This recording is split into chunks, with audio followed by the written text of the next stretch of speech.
Oh, you're going to be very disappointed when you hear the answer. Don't worry. Why won't you just explain whether or not there are recordings of I think the president's made it clear what his position is. That's not my question. So I understand that because that's what the president's position is. I'm not hinting anything. I'll tell you about it over a very short period of time. Okay? Okay. Do you have a question here? When will you tell us? When he's ready to make that announcement, we'll let you know. How's that? Good morning and welcome to AM Joy. Before announcing his bid for the White House with a trip down the Golden Escalator at Trump Tower almost exactly 2 years ago, Donald Trump was best known for displaying his name on buildings and for saying, "You're fired," on NBC's The Apprentice. Now, you might have noticed by now that the former TV star carried some reality show habits with him to the Oval Office. He seems particularly fond of one specific game show device, the tease. Well, now, unlike TV, where the goal is to get you to come back after the commercial break, Trump's teases seem designed to keep us all on the edge of our news feeds and thus distracted from his many scandals. For example, Trump tweeted for weeks to tee up his final decision on the Paris Climate Accord. It was 3 p.m. on May 31st. Did you tune in live? Spoiler alert, it was not a hit. And earlier that month, Trump had the entire nation waiting for the answer to one question. Are there tapes of his conversations with former FBI Director James Comey, who, before he was fired, was running the Russia investigation? But this week, when we finally got the big reveal that Trump definitely, indisputably does not have any recordings and never actually did, we learned that the original tapes tweet was unlike his other teases. It wasn't meant for us. It seems like it was meant exclusively for James Comey ahead of his testimony before the before the Senate Intelligence Committee. When he found out that that there may be tapes out there, whether it's governmental tapes or anything else, and who knows, I think his story may have changed. I mean, you'll have to take a look at that. My story didn't change. My story was always a straight story. My story was always the truth. It was a smart way to make sure he stayed honest in those hearings. Well, it wasn't very stupid, I can tell you that. The thing is, when a misleading tease is meant to influence an audience of one, the man in charge of the investigation that could take Trump down, perhaps that tease is less of a Trump show cliffhanger and more of a device for witness intimidation. And joining us now is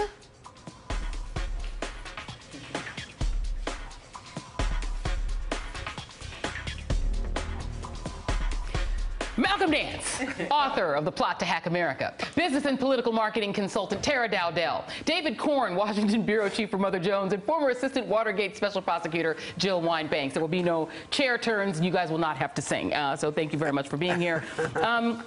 Let's start with that question of why, Tara. You know Donald Trump probably better than most of us that are on this panel here. Why would he have set up this sort of long, lengthy, suspense about whether he had tapes? Because clearly he's always known he didn't have any. Right. So to your point earlier, which the point you made in your open, is that Donald Trump is carrying practices over from reality TV. The Apprentice is arguably the most successful thing that he has ever done. Yeah. And he is well aware of that. So Donald Trump is the type of person, if it worked for him in the past, he's going to do it again as long as he thinks it's going to work for him. And he thinks this strategy of the tease, as you coined it, works for him. Yeah. The other dynamic is Donald Trump, the reason why we saw him reveal that it was in fact a tease and that there are no tapes, the reason why is because when he does something that he feels is strategic, he wants the credit. So when the reporter asked him, when the host asked him and said, that was a very smart strategy, that right there was the bait. Yeah. And so for someone like Donald Trump, he was not going to let that go because he wants people to know. It's just like when he fired Comey. He and his staff went out and said, oh, no, it wasn't the president. And then the next day he said, no, I fired Comey. Yeah. Because Donald Trump wants the credit. Yeah. But Jill Wine-Banks, one of the problems, though, is that Donald Trump may in his own mind, as Tara said, have this attitude that, well, I'm doing this, I'm getting the credit, I'm getting some emotional payoff from doing it. But couldn't what he did, pretending there were tapes and then admitting that he did it in order to send a message to Jim Comey, couldn't that actually be witness intimidation or tampering? It could be. I think the combination of facts is really what becomes intimidation. That in and of itself isn't that significant. But when you add that tweet to all of the other things he did, the conversation he had in the White House, to his firing Comey, all of those things make you view the tweet differently and could be intimidation. Yeah, and David Corn, a former White House ethics lawyer, actually wrote in The Hill, or tweeted, and The Hill tweeted it out, that the lack of the Comey tapes and the fact that there never were any, Donald Trump knew there weren't any, but said it anyway in his own words in order to send a message to Comey, that it actually is witness intimidation.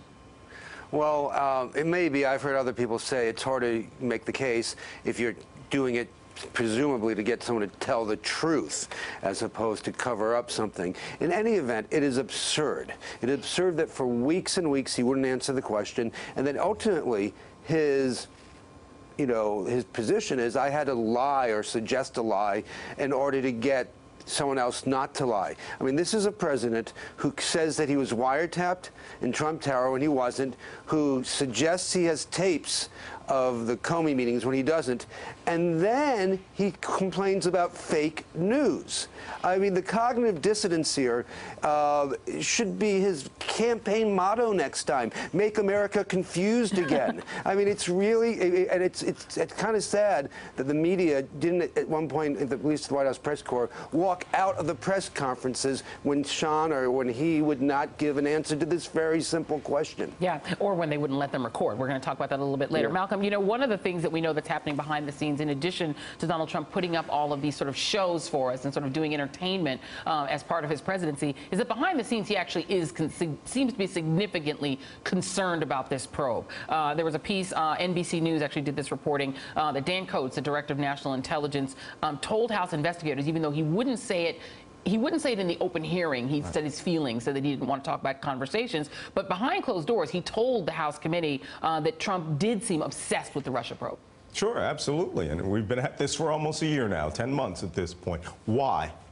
Why is Donald Trump obsessed with covering up this probe? It's a national counter-espionage investigation that now appears that it looks, based on the lawyers that Director Mueller has hired, is now going into a massive financial fraud and RICO investigation. And so one of those two things is going to happen here, or both.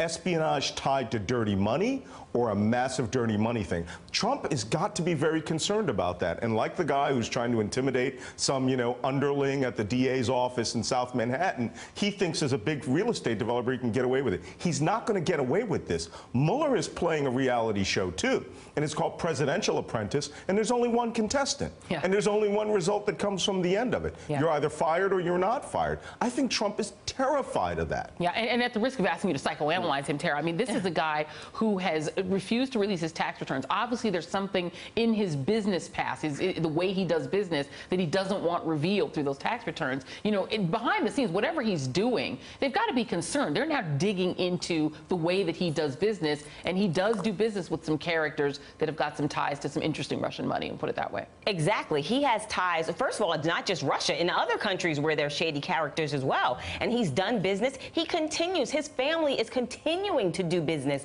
in countries that are highly suspect, that have human rights abuses.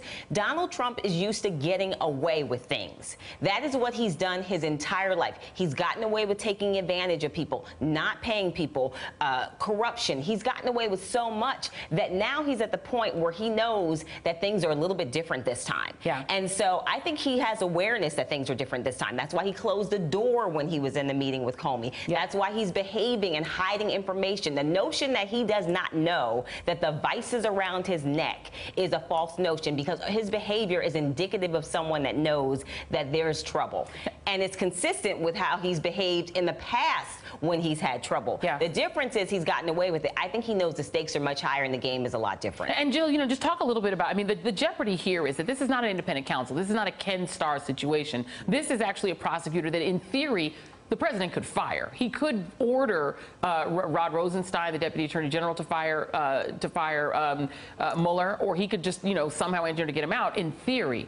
Can you talk a little bit about the jeopardy here, that this is an investigation that could go in a lot of different directions, right? It's not limited just to Russiagate. It is definitely not limited, and although it may sound trite, let's remember in Watergate the phrase, follow the money. Because I think your question to the last guest is really on point. and that it is the financial wrongdoings that may be the undoing of this president, and that the investigation can easily go to those kinds of dealings, to looking at what would we see if we saw his tax returns, what are his dealings with the Russian banks, why was Jared Kushner meeting with a sanctioned bank? There seems to be no legitimate explanation for that. And this investigation is being led by someone who is greatly respected by many, by almost everyone, maybe not by President Trump, who's now trying to impugn his credibility, but that hasn't been successful. And so I think that it could really lead to something much bigger. And he made a big mistake when he took actions that led to the appointment of the special prosecutor.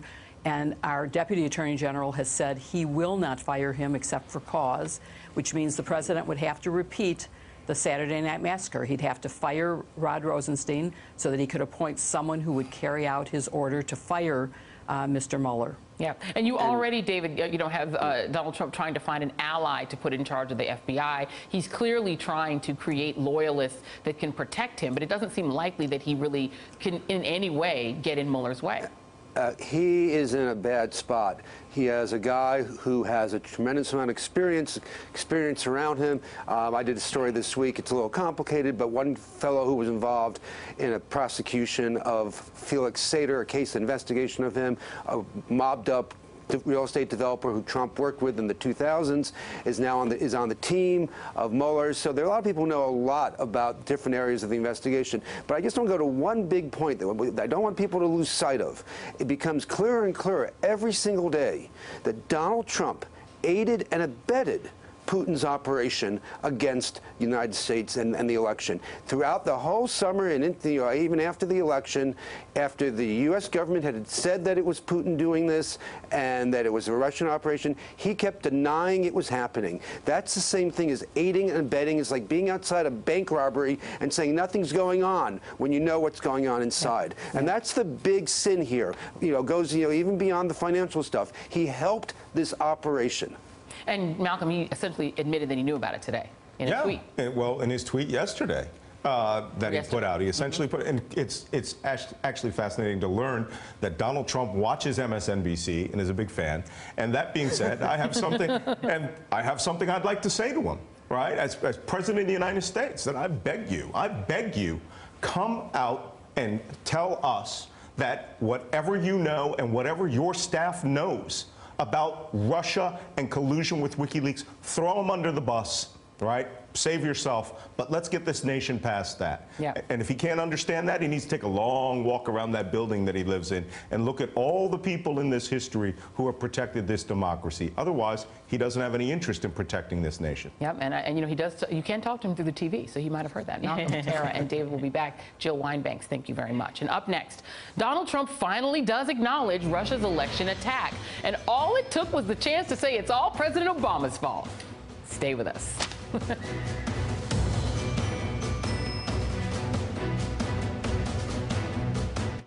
Hey there, I'm Chris Hayes from MSNBC. Thanks for watching MSNBC on YouTube. If you want to keep up to date with the videos we're putting out, you can click subscribe just below me or click over on this list to see lots of other great videos.